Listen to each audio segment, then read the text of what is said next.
कि ये जो पर्ची सिस्टम है, पर्ची सिस्टम से मंत्री जी अगर सुझाव देते हैं कि भीड़ कम की जा सकती तो ये तो दुर्भाग्यपूर्ण। विरोध क्यों नहीं किया उसने? तो हम विरोध कर रहे हैं आपके नहीं, साथ। अंदर क्यों नहीं विरोध किया? जो आपके अंदर मेयर ने विरोध नहीं किया, आपके जिला परिषद सदस्य अंदर अध्यक्ष विषय आया था, हाँ, विरोध नहीं। पार्टी ने ऑथराइज किया है, हमने इसको लिया है कि इसका विरोध करना चाहिए, विरोध कर रहे हैं जिस मंच पे करना है। भारती जी, जब 10 रुपए फीस लगाई जा रही थी पर्ची की, तो आपकी मेयर और जिला परिषद की अध्यक्ष ने हामी भरी है उसमें कि हम एग्री हैं, हमारे को कोई ऑब्जेक्शन नहीं है। वो उस टाइम क्यों विरोध नहीं हुआ? तो जनता को ठगा जा इट रहा है। मीन्स के अंदर मतलब आप बीजेपी की सहमति से ही वो 10 रुपए लगे हैं। उसमें भी ऐसा नहीं है कि बीजेपी एग्री नहीं थी उसमें। दोनों बीजेपी और कांग्रेस के जो लीडर थे वहां, उन दोनों ने उसमें एग्री हुए। चलो इस विषय और को वो भी बड़ी पोस्ट पे दोनों, एक शहर संभाल रहा है, एक जिला परिषद अध्यक्ष है। चलो ये विषय आप मेरे ध्यान में लाएं, इस पे हम देखते हैं। वही मेयर ने कहा कि क्यूआर कोड लगाया जाए कि 10 रुपए लेने में आसानी। उन्होंने तो उल्टा सुझाव दिया कि यहाँ क्यूआर कोड लगा। अब आप बाहर आकर प्रेस कॉन्फ्रेंस कर रहे हैं कि कुछ गलत लगा दिया। देखिए ऐसा है कि 10 रुपए की पर्ची से भीड़ को नियंत्रण करना जो है वो उचित नहीं है, न्याय संगत नहीं है। ये हमारा भी 10 रुपए लगाना उचित है या नहीं?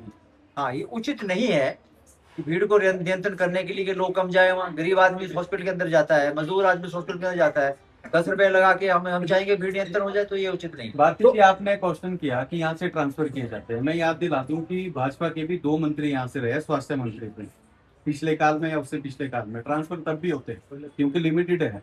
ये ऐसा नहीं है कि ट्रांसफर आज पहली बार हो रहे हैं। बिल्कुल सही बात है आपकी, पर ट्रांसफर करें तो दूसरा व्यक्ति तो लगाएं। ट्रांसफर में हमारा कोई किसी से वो नहीं है कि किसको ट्रांसफर किया किसको नहीं, और पद खाली तो ना रहे। आज वहां पर जो है ओपीडी बंद पड़ी है, कमरों में ताले लगे पड़े हैं, 4 लोग ट्रांसफर कर दिए, उनकी जगह दूसरे डॉक्टर कौन से दिए आपने? हमारा प्रश्न तो ये, हम चाह रहे हैं कि जब तक भी कोई आप व्यवस्था नहीं करते तो इस डॉक्टरों को ना बदला जाए। तो क्या आंदोलन करेंगे आप? बिल्कुल आंदोलन करेंगे इसके लिए। हम जो 15 दिन का समय दे रहे हैं, 15 दिन के अंदर इसमें आप निर्णय लें। 15 दिन बहुत ज्यादा है। स्वास्थ्य सेवाएं, मैं तो चाहता था कि तुरंत हम 2 दिन 3 दिन की बात करें, पर चलो फिर भी सरकार में समय लगता है, तो हम चाहते हैं कि जो स्थानांतरण है इनको रद्द किया जाए, और नहीं तो जितना भी डॉक्टर है जो नए डॉक्टर लगाए जाए, और जितने पद खाली पड़े हैं हमारे जिला का महत्वपूर्ण हॉस्पिटल है उनको भरा जाए। भारती जी, क्या आप ये समझते हैं कि 10 रुपए की पर्ची एक डराने के लिए रखा है? ये मतलब ये कि 10 रुपए की पर्ची से डर के वो मरीज कम आएंगे या कुछ? ये लॉजिक मेरे समझ में तो नहीं। ये कोई ऐसा क्या लॉजिक, 10 रुपए लगा के आदमी जो बीमार होगा तो जाना पड़ेगा बेचारे को, प्राइवेट हॉस्पिटल में जा रहा है, और उसकी कैपेसिटी को जब देखो। हमारा जो फोकस रहा है केंद्र सरकार का, वो स्वास्थ्य को लेकर रहा। पहले स्वास्थ्य सेवाओं के टाइम में जब आदमी बीमार होता था तो उसका दुकान मकान बिक जाता था, और उसको देखते हुए हमने आयुष्मान भारत योजना लाई कि 5 लाख तक का जो उपचार आपका फ्री होगा। हम तो उस तरफ सोच रहे हैं, पर उपचार तब होगा जब डॉक्टर होगा। कंडाघाट हॉस्पिटल और धर्मपुर हॉस्पिटल में 10 रुपए पता नहीं कब से लग रहे हैं, उधर विरोध नहीं किया, अब यहाँ लग गया विरोध कर रहे हैं। भाजपा शासित अन्य राज्यों में भी लग रहे हैं, हरियाणा है वहाँ पे भी पर्ची के पैसे लग रहे हैं। देखिए क्या आप उनका भी यहाँ तो विरोध हम करते हैं? विरोध करेंगे। नहीं, अपनी विधानसभा क्षेत्र में 2 हम जगह विधानसभा क्षेत्र में करेंगे। मेरा कंसर्न जो है, मेरे जो मतदाता है, मेरे जो लोग हैं, इनसे संबंधित है, मैं इसका विरोध करूंगा। कंडाघाट में भी मदद तो मैं मदद कंडाघाट विरोध करूंगा, मतलब अपने चुनाव क्षेत्र के अंदर मैं करूंगा। मेरा जो दायरा है अपने चुनाव क्षेत्र तक का है, मैं अपने चुनाव क्षेत्र के अंदर चाहूंगा कि स्वास्थ्य सेवाएं बेहतर होनी चाहिए। चलो ठीक है, अच्छी है। मेयर की मशीन जो है, एक मशीन हमारे यहाँ है, और उसका जो डॉक्टर है उसका भी रिटायरमेंट होने वाली है, और रिटायरमेंट के बाद इस मशीन का क्या होगा, अल्ट्रासाउंड का क्या होगा, और अल्ट्रासाउंड ना होने की वजह से जो गरीब लोग हैं वो अपना उपचार कहाँ कराएंगे? महंगी दरों पे जो है अल्ट्रासाउंड होगा, तो उससे लोग बहुत कठिनाई का सामना करना पड़ेगा। और उसके साथ साथ ये हमारा एक जिला का हॉस्पिटल है और हमारे स्वास्थ्य मंत्री का हॉस्पिटल है।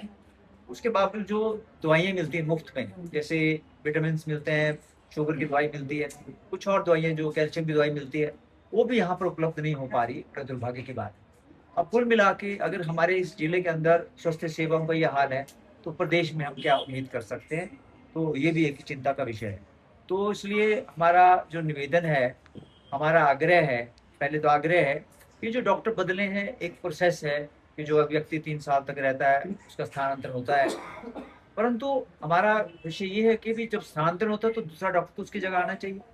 अब पहले भी पदों की कमी थी, यहाँ डॉक्टर नहीं थे, 4 डॉक्टर आपने विदाउट लेबर जो है वो आपने ट्रांसफर कर दिए।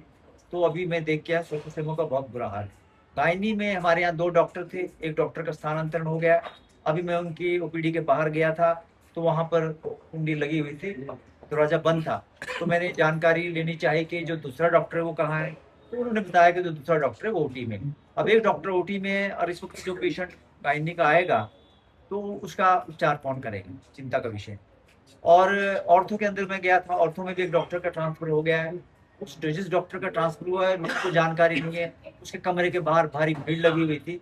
मैं दूसरे कमरे में ऑर्थो के डॉक्टर के पास गया तो उनसे जानकारी मिली कि दूसरे डॉक्टर का स्थानांतरण हो गया है। तो उन लोगों को नहीं पता था कि वो डॉक्टर आएगा या नहीं आएगा। तो कुल मिला के एक सेंसिटिव विषय है। हम लोग लंबे समय से मैं स्वास्थ्य के क्षेत्र में काम कर रहा हूँ, तो मेरा आज ये कंसर्न था कि भी राजनीति को छोड़कर मैं चाहता हूँ कि आम आदमी का जो स्वास्थ्य है, क्योंकि स्वास्थ्य में जब आदमी बीमार होता है या दुर्घटना होती है तो रीटेक के चांस बड़े कम रहते हैं। तो उसको प्रथम तौर पे उसके उपचार मिलना चाहिए ताकि वो स्वस्थ हो सके और उसका उपचार हो सके, एक प्रायोरिटी रहती है हमारी। वो उस प्रायोरिटी में भी जो है आप लोग सीरियस नजर नहीं आ रहे हैं। तो मेरा निवेदन और मेरा आग्रह है सरकार से कि इनका चारों डॉक्टरों का स्थानांतरण तुरंत रद्द किया जाए और जो हमारे पद खाली पड़े हैं डॉक्टरों के भरे जाएं, और उसके अलावा भी जो उनके अधीनस्थ जो कर्मचारी हैं, चाहे एक्सरे में है चाहे लेबोरेटरी के अंदर है, उनके भी जो पद खाली पड़े हैं उसको भरा जाए। क्योंकि 3 जिला शिमला, सिरमौर और सोलन जिला को ये हॉस्पिटल फीड करता है। और सबसे बड़ी बात जो मैंने बताई कि 5 विश्वविद्यालय यहाँ पर हैं। हमारे हमारे जैनिस जो हैं स्टूडेंट्स जो हैं उनकी संख्या बहुत ज़्यादा है। तो जब स्टूडेंट को बीमार होता है तो उसको स्वास्थ्य सेवा के लिए हम कहाँ लेके जाएंगे, प्राइवेट हॉस्पिटल में लेके जाएंगे। तो ये एक चिंता का विषय है। सारा देश जो हमारे युवा हैं उनके लिए चिंता कर रहा है। तो हमारा विषय एक ये भी है कि जब भी कोई विद्यार्थी कोई बीमार होता है तो तुरंत उसको इस सरकारी हॉस्पिटल में उसको स्वास्थ्य लाभ प्राप्त होना चाहिए, उसका उपचार होना चाहिए। तो आज अगर ये आपने 15 दिन के अंदर इनका जो स्थानांतरण है हम चाहते हैं उसे रोका जाए, नए पदों को भरा जाए। अगर आप नहीं भरेंगे तो पूरे प्रदेश के अंदर हम लोग अपनी पार्टी की तरफ से जो है आह्वान करते हैं कि हम विरोध करेंगे, प्रदर्शन करेंगे और जो भी उसके लिए करना हो हम लोग करेंगे। काम कर रहा हूँ और स्वास्थ्य जो है हमारी प्रथम प्राथमिकता में आता है। और आज जो विषय है उसको लेकर मैं आपके बीच में आया हूँ कि हम सब लोग हम जिला सोलन में रहते हैं और जिला सोलन में जो जिला का जो हॉस्पिटल है, और पिछले 15 वर्षों से सौभाग्य रहा है कि जो स्वास्थ्य मंत्री है वो सोलन से ही रहे हैं। और एक समय था बहुत अच्छी स्वास्थ्य सेवाएं सोलन जिला के इस हॉस्पिटल में मिलती थी और धीरे धीरे जो है उसका पतन हुआ है। और आज जो है स्वास्थ्य मंत्री हमारे जिला से ही हैं और जो स्वास्थ्य सेवाओं का जो हाल है बहुत खराब है, बहुत खराब स्थिति में स्वास्थ्य सेवाएं हैं। और हाल ही में जो आज हम आपके बीच आए हैं, यहाँ पर पहले कई पद खाली चल रहे थे हॉस्पिटल के अंदर और अभी 4 जो डॉक्टर हैं विशेषज्ञ जो डॉक्टर थे उनका तबादला कर दिया गया है और प्लेसमेंट के बगैर कोई भी उनके विरुद्ध कुछ भी अन्य डॉक्टर की नियुक्ति नहीं की गई है। अभी मैं हॉस्पिटल में जाके आया हूँ जहाँ पर लोगों की लंबी लाइनें लग रही हैं और लंबी लाइनें लग रही हैं। लंबी लाइनों को समाप्त करने के लिए सुझाव करते हैं कि जी वहाँ पर 10 रुपए की पर्ची लगाई जाए और ताकि लाइनें कम हो जाए। दुर्भाग्य की बात है और ऐसा लगता है कि आप जो हमारे प्राइवेट हॉस्पिटल आसपास हैं उनकी सहायता करना चाहते हैं। गरीब आदमी जो है इस हॉस्पिटल में आता है और 5 विश्वविद्यालय हमारे इस जिला के अंदर पढ़ते हैं। 1 लाख के करीब जो विद्यार्थी जो है यहाँ पर आपको चलते फिरते नजर आ जाएंगे और उनके स्वास्थ्य के लिए भी हम लोग चिंतित हैं। तो स्वास्थ्य सेवा कहाँ से उपलब्ध होगी। और उसके साथ साथ जो हॉस्पिटल है उसे सीरियसली लिया ही नहीं जा रहा। यहाँ किसी को अगर हार्ट अटैक हो जाता है शाम के समय में तो वहाँ पर जो कर्मचारी हैं वो उपलब्ध नहीं होते हैं। एक आधा डॉक्टर मुश्किल से रहता होगा इमरजेंसी के अंदर। और उसके बाद जो है ये हमारा हॉस्पिटल एक रेफर का अड्डा बन गया हुआ है। जब यहाँ कोई सुविधा ही नहीं होगी तो refer to IGMC, refer to PGI का काम यहाँ से हो रहा है। तो दुर्भाग्य की बात। अभी कुछ दिन पहले जैसे आप लोगों को ध्यान में आया होगा सुनने समाचार के हमारे संपादक जो है उन्हें हार्ट अटैक हुआ था शाम के समय और उन्हें रेफर IGMC कर दिया। मैं 2-2.5 बजे तक उनके साथ IGMC में रहा और उसके बाद एक मिनट कीमती होता है जब किसी को हार्ट अटैक होता है तो उसमें जो है उसको सुविधाएं जो स्वास्थ्य सेवाएं है तुरंत उपलब्ध होनी चाहिए। और उसके बाद और भी जो विषय हैं उसको लेकर आज हम इस प्रेस कॉन्फ्रेंस को कर रहे हैं कि यहाँ पर एक ENT के अंदर एक मशीन जो हमारी सरकार थी उसमें RKS से लगभग 50 लाख रुपए दिया गया। फैको मशीन का इसका नाम है, ENT में काम आती है, जो मोतियाबिंद या उसके ऑपरेशन के लिए इसका उपयोग होता है। वो पैसा तो जमा हो गया, परंतु दुर्भाग्य की बात है कि आज सरकार को 3 या 3.5-4 वर्ष हो गए, अभी तक वो मशीन जो है हमारे को उपलब्ध नहीं हो सकी। पैसा हमारा RKS का वहाँ पर जमा पड़ा। ये भी दुर्भाग्य की बात है, इसलिए कोई हॉस्पिटल को सीरियसली नहीं ले रहा। उसके बाद हॉस्पिटल जैसे आबादी बढ़ी है, आबादी बढ़ने के बाद जो है जगह की समस्या हुई। हमारी सरकार ने 2-3 साल पहले जब हमारी गवर्नमेंट थी तो हमने फैसला लिया कि एक हॉस्पिटल अच्छा हॉस्पिटल बनना चाहिए, आधारशिला रखी गई।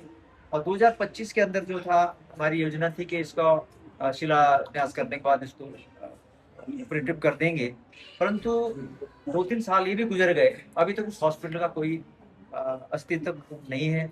अभी तक उसका अता पता नहीं लग रहा कब शुरू हो सकेगा। दुर्भाग्य की बात है। और उसके साथ साथ